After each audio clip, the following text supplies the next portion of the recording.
Social મીડિયાના એક માધ્યમમાં જોયેલું પણ હતું કે વિદેશના કોઈ વૈજ્ઞાનિકે આ વસ્તુનું સંશોધન કરેલું છે કે કોઈ વ્યક્તિને કેન્સર હોય તો તમે ડેઈલી એને ખાવાનો સોડા આપો તો લાંબા ગાળે કેન્સર મટી જાય છે.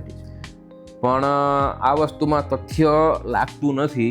એટલે એના ફાધરને 20 વર્ષે કેન્સર થયું. વિચાર કરો, 20 વર્ષ પહેલા ઓપરેશન કરાયું હતું, 20 વર્ષ નોર્મલ રહ્યા, 20 વર્ષ પછી પણ કેન્સર આવ્યું. અને કોઈ પણ કેન્સરના ડૉક્ટરને આપણે પૂછશું કે સાહેબ આ પાછું થશે કે નહીં થાય, તો કોઈ એમ નહીં કે નહીં જ થાય. એ કંઈ તો થાય ખરું. એનો મતલબ શું કે પાછું ન થવા દેવું ને એ આપણી ઉપર જ છે. આપણે જેટલા બેદરકાર રહીશું એટલું પાછું થવાની શક્યતાઓ વધશે. આપણે જ્યારે નાના હતા ત્યારે ઘંટીમાંથી જે ઘઉં દળાતા અને લોટ બનતો, એ લોટ અમુક સમય સુધી રાખીએ ને, યુઝ ન કરે 10-15 દિવસ પછી, તો અંદર ધનેડા પડી જતા. 100% અત્યારે કયો ઘઉંનો લોટ એવો છે કે ધનેડા પડે છે? વારસાગત કેન્સર છે એના જાણવા માટે કોઈ અત્યારે ટેકનોલોજી છે એવી કે રિપોર્ટ ઉપર કે ખ્યાલ આવી શકે? ડિવિઝન થવું જોઈએ, ડિવાઈડ થવું જોઈએ, મરવા જોઈએ, ડેથ થવું જોઈએ. એ ન થાય એના બદલે એની ઈચ્છામાં આવે એવી રીતે ડિવાઈડ થાય અને મ્યુટ થવા માંડે તો એ વસ્તુ કેન્સરમાં પરિણમે છે.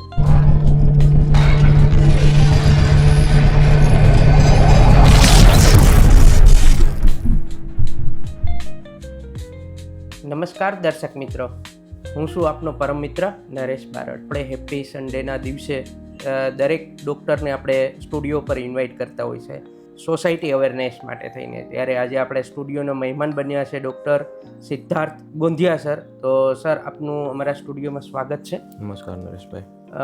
આજે આપણે લોકોને કેન્સર વિશે થઈને સર વાત કરવી છે કે કેન્સર આજે બહુ બધા વધતા જાય છે. બધા પ્રકારના અલગ અલગ પ્રકારના કેન્સર જોવા મળે છે.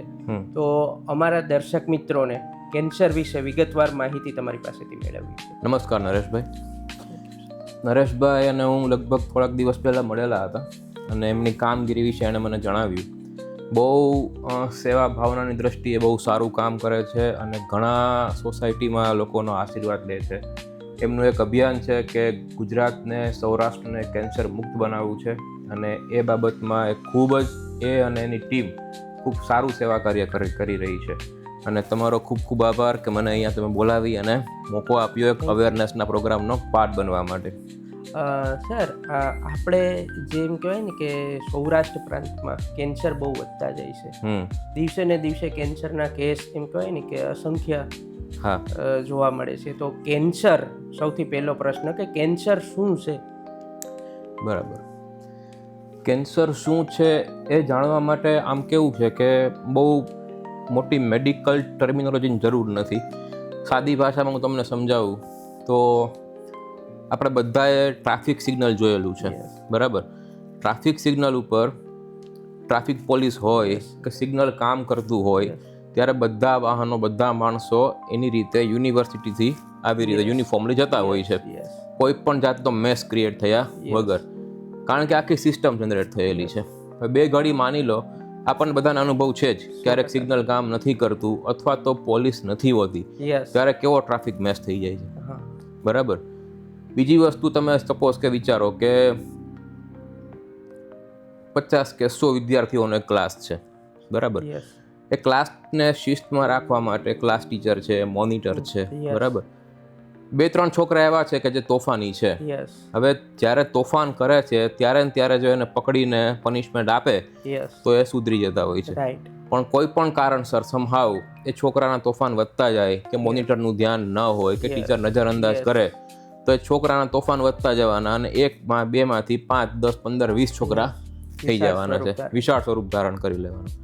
એક સમય એવો આવે કે આખી સ્કૂલમાં એ ક્લાસ તોફાની ક્લાસ છે, આ કોઈથી કંટ્રોલ કરવો પોસિબલ નથી એવી છાપ પડી જાય. 100%. કારણ કે જે તે સમયે સિસ્ટમ હતી એ સિસ્ટમ ફેલ ગઈ છે. તો સેમ વસ્તુ આપણા બોડીમાં છે. શરીરના જે સેલ્સ છે એનું એક નિયમન છે બોડી થ્રુ કે સેલ્સ બને, વર્ક કરે, ડિવાઈડ થાય અને ડેથ થાય. અમુક સેલ્સ આ ડિવિઝનની બહાર આવી જાય, આ યુનિફોર્મિટીની બહાર આવી જાય અને પોતાની મેળે મ્યુટ થવા માંડે, મ્યુટેશન થવા માંડે. પણ એના શરીરમાં જે સિસ્ટમ હોય કે જેવા સેલ મ્યુટ થાય એ ભેગા એને ડિસ્ટ્રોય કરવામાં આવે. એ શરીરની નોર્મલ સિસ્ટમ છે. કોઈ પણ કારણસર જો એ સિસ્ટમ ખોરવાઈ જાય છે તો એ સેલ ઇરેગ્યુલર થાય છે, વધતા જાય છે, મરવાને બદલે એના અમુક જૂથ બનતા જાય છે. તેને સાદી ભાષામાં કહેવાય ટ્યુમર. એક જગ્યાએ થાય અને અલગ અલગ જગ્યાએ થતું હોય છે. સામાન્ય રીતે કહું તો જે સિસ્ટમ છે એ કોઈ પણ રીતે ખોરવાઈ જાય અને સેલ એની મેળે મન ફાવે વર્તવા માંડે, એ સાદી ભાષામાં કેન્સર. ડિવિઝન થવું જોઈએ, ડિવાઈડ થવું જોઈએ, મરવા જોઈએ, ડેથ થવું જોઈએ. એ ન થાય એના બદલે એની ઈચ્છામાં આવે એવી રીતે ડિવાઈડ થાય અને મ્યુટ થવા માંડે તો એ વસ્તુ કેન્સરમાં પરિણમે છે. એટલે સાદી ભાષામાં આપણે કહીએ કે ડિસિપ્લિન, હા, ડિસિપ્લિનની બહાર જાય. જાય ત્યારે આર્મીમાં કેવું હોય છે કે આખી લાઈન હોય, પરેડ કરતા હોય, ડિસિપ્લિનની બહાર જાય તરત કાઢી મૂકે. આ એ વસ્તુ છે. સિસ્ટમ જ્યારે બગડે છે ત્યારે સેલને એની રીતે જ એક્ટ કરવાનો મોકો મળે છે અને અનિયમિત રીતે વધતા જાય છે. મૂળ વસ્તુ આ. ખાસ કરીને સર આપણે કેન્સર શું છે એવી આપણે વાતચીત કરી છે, પણ કેન્સર થવા પાછળનું મુખ્ય કારણ શું હોય છે? આમ કેવું છે કે કોઈ એક કારણથી કેન્સર થાય એવું પોસિબલ નથી. આપણે એમ કહીએ કે ભાઈ આ વ્યક્તિ આ ખાતો હતો, તેવું ખાતો હતો, દારૂ પીતો હતો, તમાકુ ખાતો હતો, પણ ઘણા લોકો એવા છે કે નથી ખાતા તો પણ એને કેન્સર થાય છે. તો કેન્સર થવામાં મુખ્ય કારણ 3 છે. ખાવા પીવાની ખરાબ ટેવ, ફોલ્ટી ડાયટરી હેબિટ સાદી ભાષામાં કહીએ. બીજું કહીએ ખરાબ જીવનશૈલી એટલે કે ફોલ્ટી લાઈફસ્ટાઈલ. અને ત્રીજી વસ્તુ સ્ટ્રેસ. આ 3 વસ્તુ છે એ કેન્સર થવા માટે મુખ્ય કારણ છે. કેન્સર કઈ બહારથી આવતી વસ્તુ નથી, અને આમ જોવા જાવ તો બહારથી આવતી વસ્તુ પણ છે. એક ખોરાક છે જે અત્યારે લોકોને ટેવ પડી ગઈ છે અલ્ટ્રા પ્રોસેસ ફાસ્ટ ફૂડ ખાવાની, પડીકા, પીઝા, મેંદાની વસ્તુ ખાવાની, બહારનું ખાણીપીણી, હોટલનું, ગમે તે વસ્તુ, બરાબર છે. એમાં કાર્સિનોજન અમુક તત્વો એવા છે ખોરાકમાં કે જે બોડીમાં લાંબા ગાળે કેન્સર પ્રેરી શકે છે. હવે ઘણા એમ કહેતા હોય છે કે ભાઈ ઘણા લોકો તો ઘણી વખત બહારનું ખાય છે છતાં પણ એને કેન્સર થતું નથી. તો એનું એક મેન્ટેન લાઈફસ્ટાઈલ જાળવી રાખી છે. બોલિવૂડના સેલિબ્રિટીઝ છે ઘણી વખત પાર્ટીઝમાં બહારનું ખાતા જ હોય છે, પણ એનું જે જીવનશૈલી છે એ પ્રકારની છે કે જે બહારની વસ્તુ આવે છે ઓકેશનલી ખાવામાં, તો એની જે ખરાબ ઇફેક્ટ હોય છે એ એને ન્યુટ્રલ કરી શકતા હોય છે. બરાબર છે. તમે આજે બહારનું ખાવા પીવાની ટેવ રાખો છો, પાસ્તા છે કે પછી પીઝા છે, ultra process fast food, junk food, burger વગેરે વગેરે વગેરે, ટોબેકો છે, આલ્કોહોલ છે, અને પછી તમારી લાઈફસ્ટાઈલ પણ એવી છે કે જે લાંબા ગાળે કેન્સર નોતરી શકે છે. રાત્રે મોડે સુધી જાગવું, કોઈ ફિઝિકલ એક્ટિવિટી ન રાખવી, આળસુ, ઓબેસિટી, બરાબર છે, વ્યસન, આ બધી વસ્તુ જ્યારે ભેગી થશે ત્યારે કેન્સરને આમંત્રણ મળવાનું જ છે. 100%. બરાબર. અને ત્રીજી અને મોસ્ટ ઇમ્પોર્ટન્ટ વસ્તુ છે સ્ટ્રેસ. કોઈ વ્યક્તિ બહારનું ખાતો નથી, સારામાં સારું જીવન જીવે છે, પણ જો એના સમયમાં લાંબા સમયથી એના જીવનમાં સ્ટ્રેસ ફેક્ટર રહેલું હોય, કેવો સ્ટ્રેસ કે જે રિઝોલ્વ નથી થયો, એનું કોઈ સોલ્યુશન નથી આવ્યું અને એને કારણે રાતની ઊંઘ ખરાબ થઈ જાય છે, એટલી હદનો સ્ટ્રેસ છે, ટેન્શનમાં રહેવાની ટેવ છે. કોર્પોરેટ વર્લ્ડમાં જે માણસો કામ કરે છે ઘણા, એ કામના બોજા હેઠળ અમુક અનનેસેસરી સ્ટ્રેસ લઈ લેતા હોય છે. અમુક સોશિયલ લાઈફમાં એવા સ્ટ્રેસ હોય છે જે જરૂર નથી હોતા અને લેવાઈ જતા હોય ને લાંબા સમયથી હોય છે. તો આ બધી વસ્તુઓ શરીરમાં લાંબા ગાળે નુકસાન કરી શકે છે. એવું નથી કે તમે આજે બહારનું ખાશો કે આજે તમારી લાઈફસ્ટાઈલ ખરાબ છે ને મહિના પછી તમને કેન્સર થઈ જશે. એ અમુક વર્ષોની પ્રક્રિયા છે, કારણ કે કેન્સર બહુ સ્લો અને એકદમ ધીમી ગતિએ નક્કર પ્રવૃત્તિ જેને કહીએ ને એ પ્રક્રિયા છે. એટલે એક પ્રકારનું સ્લો પોઈઝન આપણે કહી શકીએ. હા, સ્લો પોઈઝન.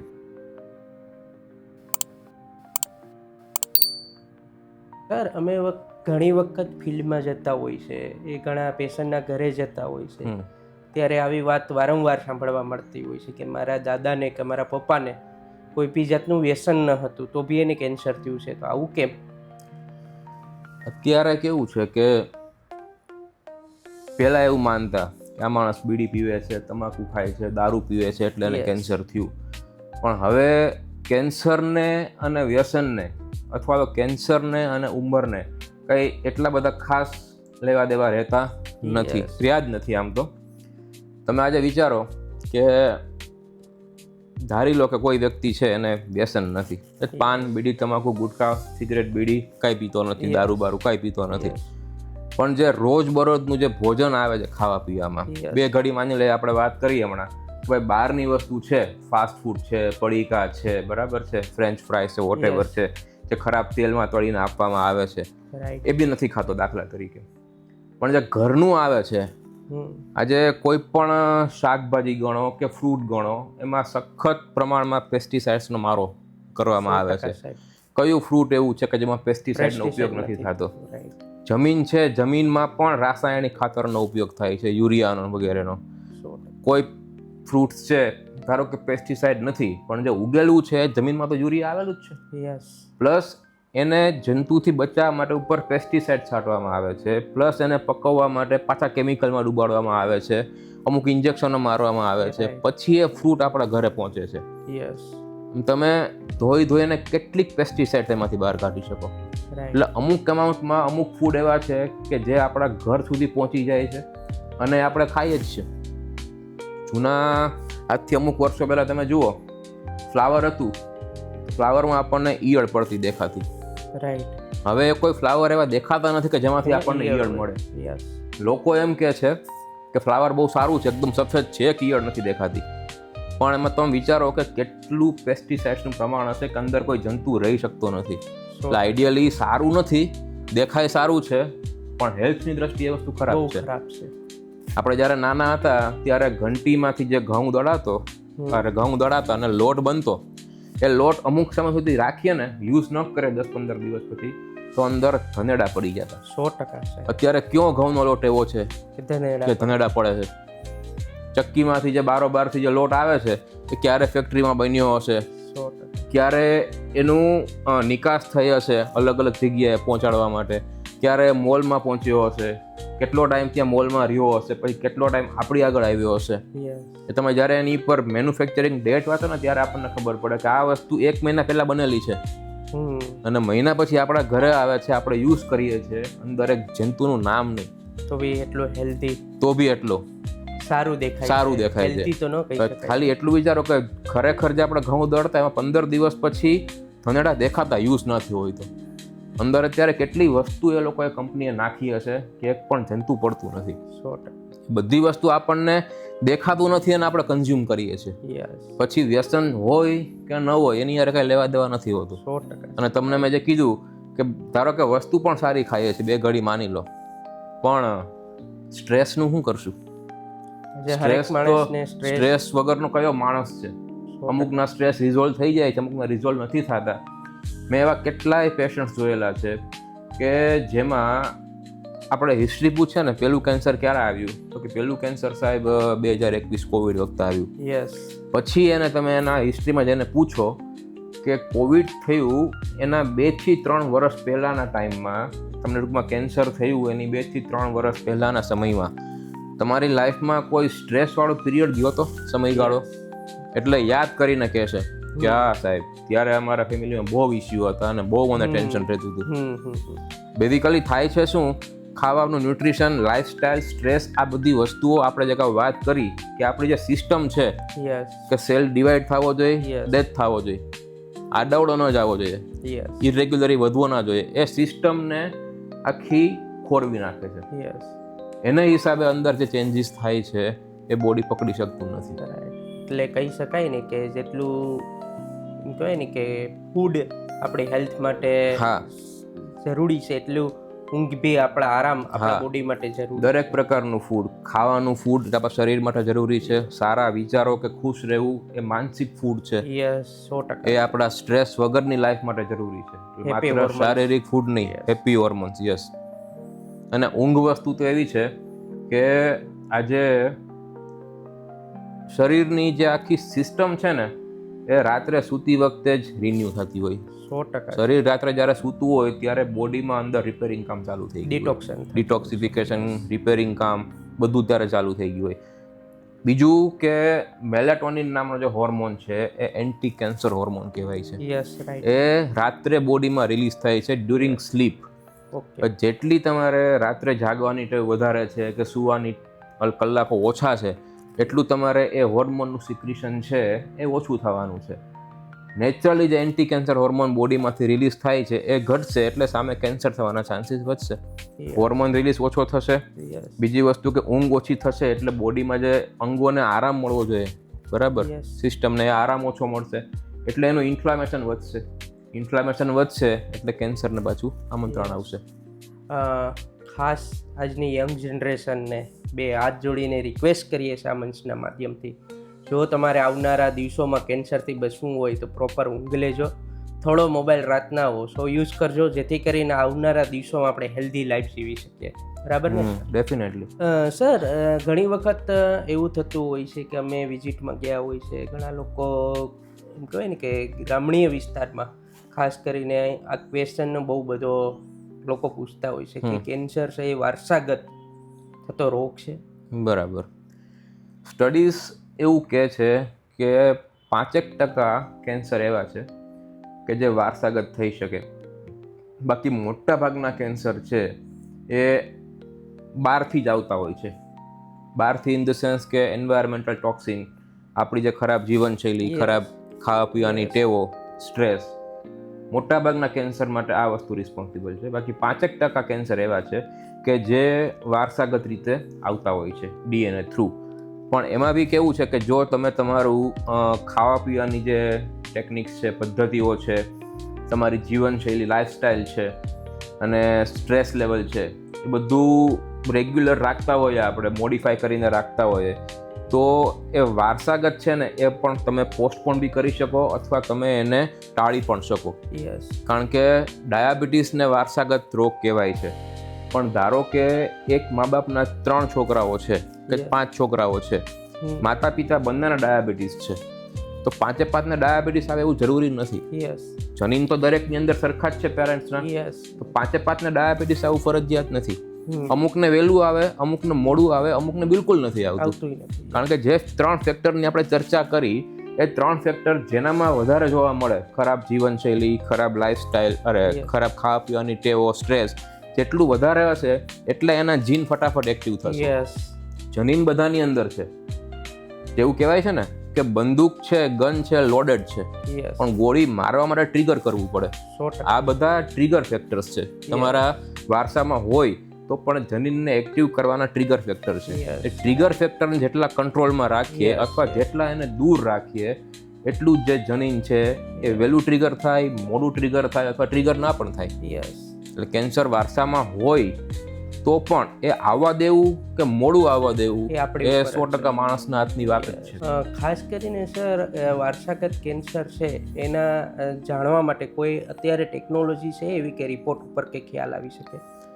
પર્ટિક્યુલરલી વારસાગત કેન્સર છે એના માટે કોઈ રિપોર્ટ નથી, પણ હા અમુક રિપોર્ટ એવા છે કે જે કેન્સરનું અર્લી ડિટેક્શન કરી શકે છે. બ્રેસ્ટ કેન્સર માટે મેમોગ્રાફી છે, સર્વાઇકલ કેન્સર માટે પેપ્સમિયર છે, કે પછી અમુક કોલોનોસ્કોપી છે કોલોન કેન્સર માટે, બરાબર. એ સિવાય સપોઝ કે આજથી 3-4-5 વર્ષ પછી કોઈને કેન્સર થશે કે નહીં થાય, એ વસ્તુ જાણવા માટે રૂટીનમાં 2 રિપોર્ટ્સ આપણે નોર્મલી કરાવવા જોઈએ, CRP અને ESR. કારણ કે કેન્સર છે ને એ ડાયરેક્ટ બોડીમાં નથી આવતું. Yes, right. બરાબર. કેન્સરની આગળનું સ્ટેજ ઇન્ફ્લામેશન છે. ઇન્ફ્લામેશન સાદી ભાષામાં સોજો કહેવાય. 100%. CRP અને ESR આ 2 રિપોર્ટ્સ એવા છે કે જે શરીરમાં રહેલું ઇન્ફ્લામેશન છે આપણને બતાવી દે છે. હવે સપોઝ કે કોઈ વ્યક્તિને મે મહિનામાં કેન્સર ડાયગ્નોસ થયું અથવા માર્ચ મહિનામાં કેન્સર ડાયગ્નોસ થયું, તો એનો મતલબ એવો નથી કે માર્ચ મહિનામાં જ કેન્સર આવેલું છે. કેન્સરની શરૂઆત એના શરીરમાં 2-3 વર્ષ અગાઉથી થઈ ગયેલી છે, બરાબર. પણ નોર્મલી કેવું, ટેકનોલોજી અત્યારે એની એક લિમિટેશન છે કે જ્યાં સુધી શરીરમાં કેન્સરના સેલ્સ બિલિયન્સ એટલે કે કરોડોની સંખ્યાને પાર ન થાય ને ત્યાં સુધી એ સ્કેનમાંય દેખાતું નથી, બરાબર. હવે 2-3 વર્ષ શા માટે? તો કે 2-3 વર્ષમાં કેન્સરના સેલની સંખ્યા એ એટલી પહોંચી જતી હોય છે કે જ્યારે તમે સ્કેનમાં પકડી શકો. Yes right. એટલે માર્ચ 2026માં જો કોઈને કેન્સર ડાયગ્નોઝ થયું એનો મતલબ કે એની શરૂઆત 2024 માર્ચ 2023-24 થી થઈ ગઈ હોવી જોઈએ. મતલબ કે શરીરમાં કેન્સરનો પહેલો સેલ 2023-24 થી એન્ટર થઈ ગયો હોય. બરાબર. હવે ઇન્ફ્લામેશન વસ્તુ એવી છે કે શરીરમાં કેન્સર હોય ને તો પણ બતાવે, અને ના હોય અને થવાનું હોય ને તો પણ એ બતાવી દે. કારણ કે કેન્સરની આગળનું સ્ટેજ છે ઇન્ફ્લામેશન છે. હવે એ જ વ્યક્તિને કે જેને 2026માં કેન્સર ડિટેક્ટ થયું, મતલબ કે 2023-24 થી એના બોડીમાં કેન્સરની એન્ટ્રી થઈ ગઈ છે.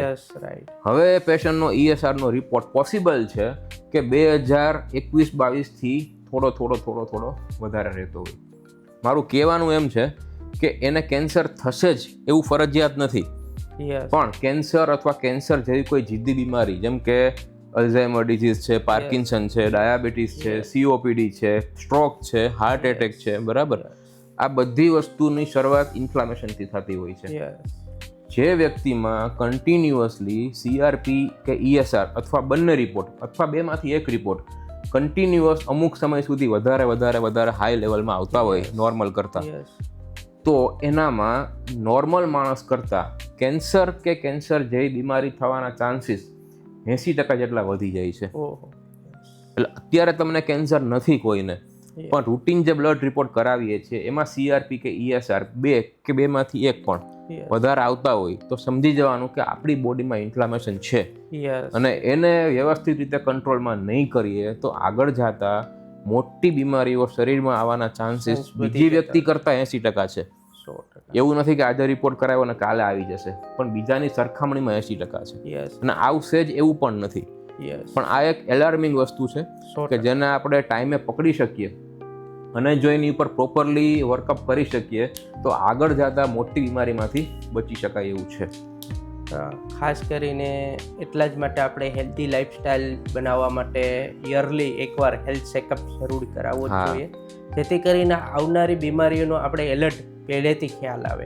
સર, આપણે સોશિયલ મીડિયાના યુગમાં આજે ઘણી વખત અવારનવાર રીલ્સમાં જોતા હોય છે કે ઉપવાસ કરવાથી કેન્સરના સેલ મરી જતા હોય છે, તો આ કેટલી યોગ્ય વાત છે? મેં પણ એ વસ્તુ સોશિયલ મીડિયાના માધ્યમથી જોયેલી છે અને સાંભળેલી પણ છે. એવું કહેવામાં આવે છે કે ઉપવાસ કરવાથી જે શરીરના હેલ્ધી સેલ્સ છે એ પોતાના સર્વાઈવલ માટે કેન્સરના સેલ્સને ખાઈ જાય છે અથવા મારી નાખે છે, એવું સાંભળેલું છે. પણ હવે લોજિકલી વાત વિચારીએ તો બે વસ્તુ છે, એક હેલ્ધી સેલ્સ છે, એક કેન્સરના સેલ્સ છે. કેન્સરના સેલ્સ એવા છે કે એને કાંઈ ખાવા ન મળે, ઇવન ઓક્સિજન પણ નથી મળતો તો પણ એ બોડીમાં સર્વાઈવ થવાના છે. એ ઉલટાના હેલ્ધી સેલ્સને પણ પોતાનામાં ઇન્ક્લુડ કરી અને હેલ્ધી સેલ્સને પણ કેન્સરસ સેલ્સ બનાવી શકવાની તાકાત ધરાવે છે.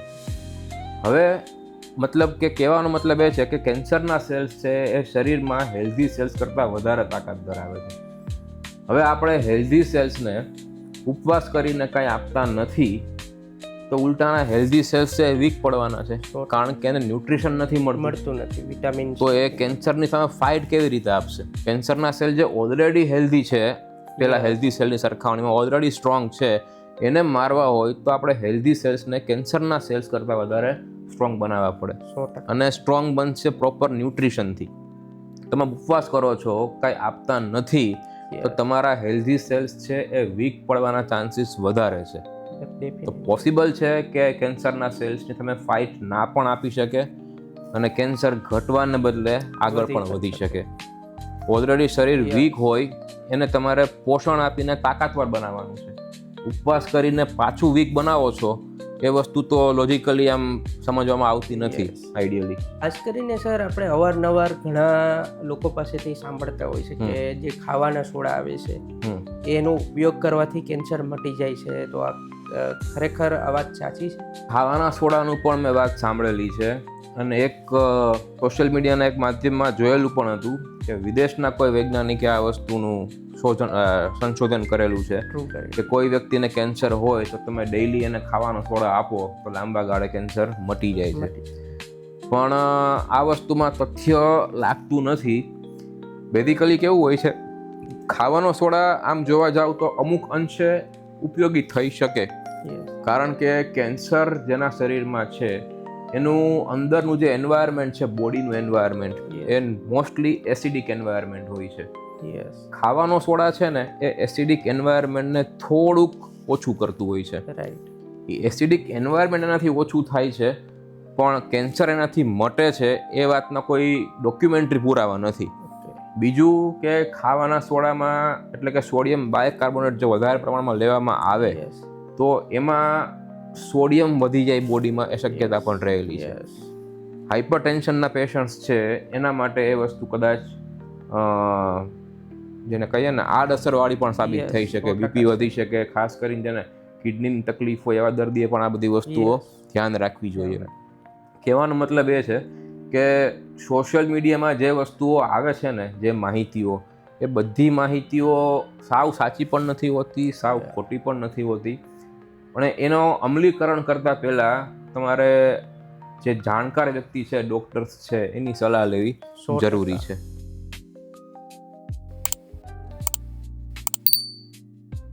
સર, અમે ઘણી જગ્યાએ અવારનવાર કેન્સરના પેશન્ટને ઘરે ડ્રેસિંગ કરવા જતા હોય છે, ફોન આવતા હોય છે, ત્યારે ઘણા બધા લોકોનો ક્વેશ્ચન સેમ હોય છે કે મારા પપ્પાને તો કેન્સર મટી ગયું હતું ને 2 વર્ષ પછી પાછું થયું છે, તો આ પાછું કેન્સર થવા પાછળનું રીઝન શું છે? બહુ સારો પ્રશ્ન છે. અને અત્યારે સોસાયટીમાં અને ખાસ કરીને જેને કેન્સર છે એવા કેન્સરના પેશન્ટમાં, એના ફેમિલીમાં આ એક મોટો ભયનો માહોલ ઊભો કરે એવો આ પ્રશ્ન છે. 100%. એકદમ જટિલ સમસ્યા છે અત્યારે કેન્સરના વર્ગની.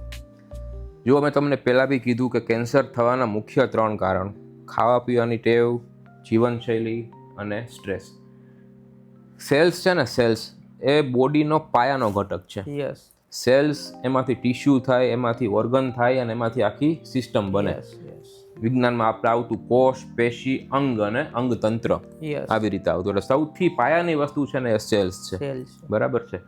હવે જ્યારે કેન્સર થાય છે ત્યારે આપણે નોર્મલી જે ટ્રીટમેન્ટ કરાવીએ છીએ, chemotherapy, radiotherapy, surgery, target therapy, immunotherapy, whatever, અત્યારે જેટલી પ્રવર્તમાન સમયમાં ટ્રીટમેન્ટ છે, આ 4-5 વસ્તુ મોટાભાગે ટ્રીટમેન્ટ લોકો લેતા હોય છે. એ શું કરે છે? કેન્સરના સેલ્સને મારી નાખે છે. બરાબર છે. આજે તમારા ઘરમાં કોઈ ઉધઈ પડી ગઈ છે કે જીવાત પડી ગઈ છે કે થઈ ગયું છે, તમે પેસ્ટ કંટ્રોલવાળાને બોલાવો છો, બરાબર છે. એ આવીને સ્પ્રે કરી જાય છે, એટલે જીવાત છે મરી જાય છે. બધી જીવાત મરી જાય છે. અમુક ખૂણે ખાંચરે પડેલી જીવાત છે ને એ બચી જતી હોય. બરાબર. આજે થાય છે શું કે સર્જરી કરાવો, કીમોથેરાપી, રેડિયોથેરાપી, કોઈ પણ ટ્રીટમેન્ટ તમે આપો છો, એ 100% કેન્સરના સેલ્સને મારતી નથી. 100% કેન્સરના સેલ મરતા નથી, 5-10-15% સેલ્સ છે બચી જાય છે. આ આતંકવાદીના અડ્ડા જેવું કામ છે. કે તમે એની ઉપર હુમલો કરો છો તો જીવ બચાવવા માટે આજુબાજુમાં ભાગી જાય અને સંતાઈ જવાના છે. બરાબર. પછી જ્યારે એને તક મળશે અમુક મહિનાઓ પછી કે વર્ષ પછી, ત્યારે ફરીથી એક્ટિવ થશે. તો સેમ વસ્તુ કેન્સરના સેલમાં છે. ટ્રીટમેન્ટ પછી એ સેલ્સ જે બચી ગયા છે એ બોડીમાં રહી જાય છે.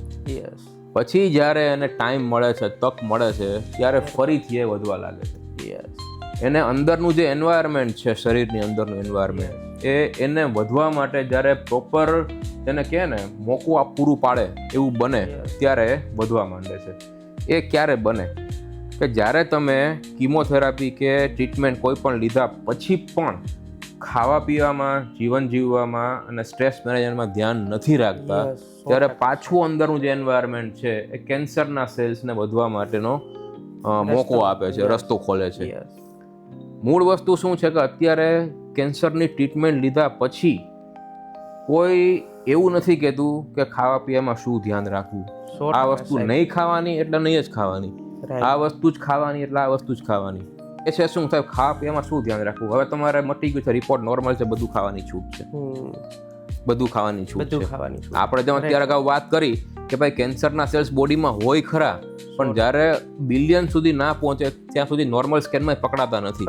તમારી ટ્રીટમેન્ટ પતી ગઈ છે, પછી તમે સ્કેન કરાવો છો, સ્કેનમાં કેન્સર નથી આવતું, એનો મતલબ એવો નથી કે કેન્સર નથી, સેલ નથી છે પણ ઓછા છે અથવા ગાંઠ નાની છે, તે રિપોર્ટમાં નથી રિપોર્ટમાં નથી આવતું. યસ, રિપોર્ટમાં નથી આવતું. બાકી કેન્સર હવે તો જ્યારે હોવાનું જ છે. હવે જ્યારે એ સેલ્સ છે એને તમે અમુક ખોરાક એવા છે, અમુક લાઈફસ્ટાઈલ એવી છે કે જે એને પોષણ પૂરું પાડે છે, એને જોઈએ છે તમે આપો છો, રાઈટ, ડેફિનેટલી. એટલે એ પાછું થવાનું જ છે, ડેફિનેટલી પાછું થવાનું છે. ઓકે. આમાં કેવું છે કે જેટલું તમારા ઘરની તમને વધારે ખબર હોય, તમે પેસ્ટ કંટ્રોલ વાળાને બોલાવો છો કે ભાઈ ઘરમાં જંતુ વધી ગયા છે, ઉદય થઈ ગઈ છે, પેસ્ટ કંટ્રોલ કરી જા, બરાબર છે, એ આવીને કરી જાય, કેટલું કરે, જે એનું ધ્યાન પડે ત્યાં સુધી કરે. તો કિમોથેરાપી કેન્સરના કેટલા સેલ મારે, જ્યાં સુધી પહોંચી શકે ત્યાં સુધી મારે. પણ ખરેખર તમને ખબર હોય, તમે આજે હાથમાં સાવરણી લઈ લેશો તો જેટલી જગ્યાએ જંતુ છે ખૂણે ખાચરે ગોતીને કાઢી લેવાના. 100%. આજે તમારું બોડી જ જો અંદરથી એટલું સ્ટ્રોંગ થઈ જશે તો કેન્સરના સેલને રહેવા માટે જગ્યા મળશે નહીં. એટલે ખરા અંશમાં આપણે જોઈએ તો કેન્સર મટી ગયા પછી પણ જો યોગ્ય લાઈફસ્ટાઈલનું આપણે પાલન ન કરીએ તો 100% કેન્સર ફરી થવાનું ચાન્સીસ છે. અમારે એક પેશન્ટ હતું, એના ફાધરને 20 વર્ષે કેન્સર થયું. તમે વિચાર કરો, 20 વર્ષ પહેલા ઓપરેશન કરાયું હતું, 20 વર્ષ નોર્મલ રહ્યા, 20 વર્ષ પછી પણ કેન્સર આવ્યું. અને કોઈ પણ કેન્સરના ડૉક્ટરને આપણે પૂછશું કે સાહેબ આ પાછું થશે કે નહીં થાય, તો કોઈ એમ નહીં કે નહીં જ થાય, એ કંઈ તો થાય ખરું. એનો મતલબ શું કે પાછું ન થવા દેવું ને એ આપણી ઉપર જ છે. આપણે જેટલા બેદરકાર રહીશું એટલું પાછું થવાની શક્યતાઓ વધશે. તો બધા દર્શક મિત્રોને આ મંચના માધ્યમથી ખાસ રિક્વેસ્ટ કરીએ છીએ કે જો તમારે કેન્સરથી આ ટ્રીટમેન્ટ લઈ લીધા પછી એવી વહેમમાં ન રહેતા કે અમે સેફ છે. 100% તમારી યોગ્ય લાઈફસ્ટાઈલ મેનેજ નહીં કરો તો પાછા તમે એને એ જ પરિસ્થિતિમાં આવી જશો ને બહુ શોર્ટલી ટાઈમમાં આવી શકશો. એટલે એ જે ડ્યુરેશન ટાઈમ છે, સમયગાળો છે, એ તમારા હાથમાં છે કે કેટલા ટાઈમમાં પાછું તમારે ફરી બીમાર પડવું છે. બરાબર ને સર? બહુ સરસ ગુજરાતી ભાષામાં સરે આપણે સમજાવ્યા. તો ખાસ કરીને સર કેન્સર થઈ ગયા પછી ફરી ન થાય એના માટે કેટલો સમય આપણે સાવધાની રાખવી જોઈએ? સાચી વાત કહું તો આજીવન, લાઈફ ટાઈમ. હું તમને એક સિમ્પલ એક્ઝામ્પલ આપું. આ એક બિલ્ડિંગ છે. આ બિલ્ડિંગનું જે બેઝમેન્ટ છે એમાં તડકો, સૂર્યપ્રકાશ નથી આવતો, હવાની કોઈ અવર જવર નથી, અંધારું છે, બરાબર છે. અમુક ટાઈમ થશે એટલે આ બિલ્ડિંગમાં કરોળિયાના જાળા બાજી જશે, 100%. ફૂગ લાગવાની ચાલુ થશે. હવે આપણે કોઈ માણસને બોલાવીને સાફ સફાઈ કરાવશું, ધોવડાવશું, ફ્લોર ને બધું, દિવાલને બધું ક્લીન કરાવશું, જાળા પાડી દેશું, ફંગસ છે બધી હટાવી દેશું, એકદમ ક્લીન ચોખ્ખું કરી નાખ્યું. મહિના દિવસ પછી શું થશે? પાછું એને પરિસ્થિતિ થઈ જશે. ક્યાં સુધી અને શું કામ? મહિના દિવસ પછી એને પરિસ્થિતિ એટલા માટે થવાની છે કારણ કે બેઝમેન્ટનું એન્વાયરમેન્ટ એવું છે કે જેથી કરીને ભવિષ્યમાં કરોળિયાના ઝાડા કે ફંગસનો ગ્રોથ છે એ થવાનો છે. એ તમારે અટકાવવું હોય, કાયમ માટે અટકાવવું હોય તો કાયમ માટે થઈને એનું એન્વાયરમેન્ટ આખું ચેન્જ કરવું પડે. કાયમ માટે જ્યારે સુધારો થશે ત્યારે ભવિષ્યમાં કોઈ દિવસ ત્યાં એવું કંઈ થશે નહીં. કેન્સરનું જે શરીર છે, કેન્સરગ્રસ્ત પેશન્ટનું શરીર છે, એનું એન્વાયરમેન્ટ જ એવું છે કે ભવિષ્યમાં કેન્સરને પાછું ઇન્વિટેશન આપે. આપણે વાત થઈ ને કે 20 વર્ષ પછી પણ કેન્સર થયું, બરાબર છે. હવે એ જ જો ભવિષ્યમાં થવા દેવું ના હોય તો શરીરની અંદરનું એન્વાયરમેન્ટ જ એવું કરવાનું કે જેથી કરીને ફરીથી કેન્સર થવાના ચાન્સીસ ના રહે. અને એ એન્વાયરમેન્ટ એવી રીતે જ થાય. આપણે જે વસ્તુ ભોજનમાં લઈએ છીએ, જે પ્રકારનું જીવન જીવીએ છીએ, જે પ્રકારનો સ્ટ્રેસ લઈએ છીએ, એમાં ફેરફાર કરવાથી જ બોડીનું ઇન્ટરનલ એન્વાયરમેન્ટ એવું થશે કે જેથી કરીને અંદર કેન્સર રહેવા પામે નહીં. બાકી તમે એટલું વિચારો કે લોકો એમ કહે છે કે ભાઈ આ પ્લાસ્ટિકના કપમાં ચા પીએ તો કેન્સર થાય, આ બહારનું ખાઈએ તો કેન્સર થાય, આવું પાણી પીએ તો કેન્સર થાય, આમ કરીએ તો કેન્સર થાય, બરાબર છે. ઘણા બધા સંશોધનો થયા છે કે જે બધી વસ્તુઓ બધા કરતા જ હોય છે, ઘણા બધા લોકો કરતા હોય છે, બરાબર છે, પણ બધાને કેન્સર થતું નથી. શું કામ?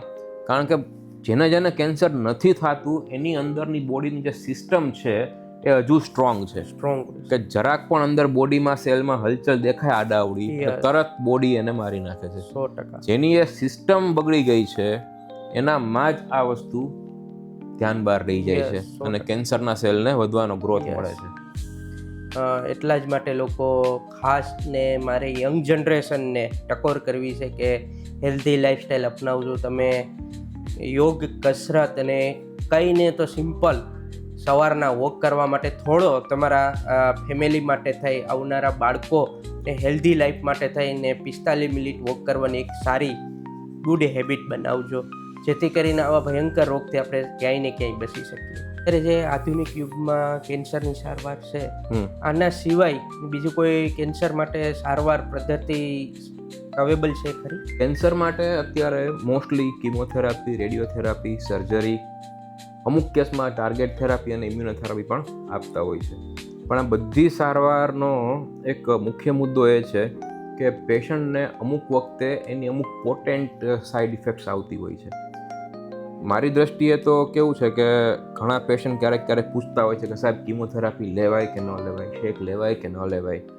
એટલે મોસ્ટલી એને હું એક જ વસ્તુ કહેતો હોઉં છું કે તમારું બોડી જો સહન કરી શકતું હોય, એની કોઈ સાઈડ ઇફેક્ટની કોઈ પેલી શક્યતાઓ ઓછી હોય કે ના હોય તો એ વસ્તુ અપાય. એકાદ બે વખત ડોઝ લઈને તમે જુઓ, એનાથી કોઈ ખરાબ આડઅસર નથી આવતી અને સહન થઈ શકતું હોય તો એ વસ્તુ લેવાય. પણ હા, કિમોથેરાપીનું મેઇન વસ્તુ એ છે કે કેન્સરના સેલ્સની સાથે સાથે અમુક હેલ્ધી સેલ્સને પણ એ મારી નાખે છે. એટલે અમુક વખતે ઘણી વખત એની બહુ ખરાબ આડઅસર આવતી હોય છે. ડાયરિયા થઈ જાય, વીકનેસ આવી જાય, શરીરમાંથી હિમોગ્લોબિન ઓછું થઈ જાય, વોટેવર ઘણી બધી વસ્તુઓ છે.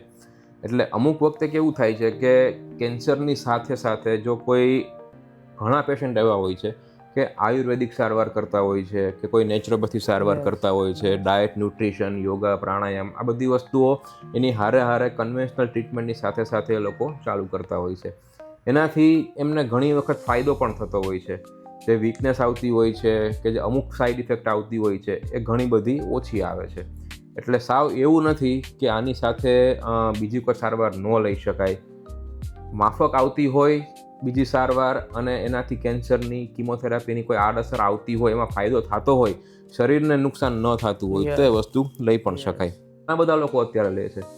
100માંથી લગભગ 50થી 55% પેશન્ટ એવા હશે અત્યારે કે જે કિમોથેરાપીની સાથે કન્વેન્શનલ ટ્રીટમેન્ટની સાથે બીજી અલ્ટરનેટિવ મેડિસિન, અલ્ટરનેટિવ થેરાપી લે જ છે.